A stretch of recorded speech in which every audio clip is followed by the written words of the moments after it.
Need to download Facebook Messenger chat conversation? Then you're on the right video. So without any further delay, let's get started. First thing first, move into your application Facebook in which your Messenger is connected. Make sure you are logged into your specific account. Once logged in, head over to the menu at the bottom right corner of the screen. At the bottom, click on Settings and Privacy and move into Settings at the very top.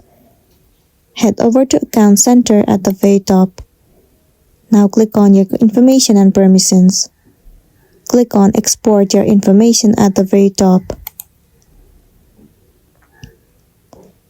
Now select Create Export. Choose Export to Device. Now in the section of Customize Information, you have to select Only Messages.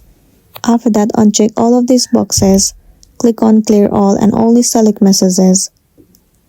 Once you have cleared all of it, click on Save. Now you have to select the date range from where you want to download the conversations. After that, select the format as well. Once done, you can select media quality. Once all the option has been done, click on Start Export at the bottom of the screen. Now within 24 hours, you will receive one mail on your email address. There you will be able to see the chat conversation file as well. Simply download it on your device and then you'll be good to go. So that's the end of the video. If this video helped you, give it a like and check out our next tutorial. Thank you.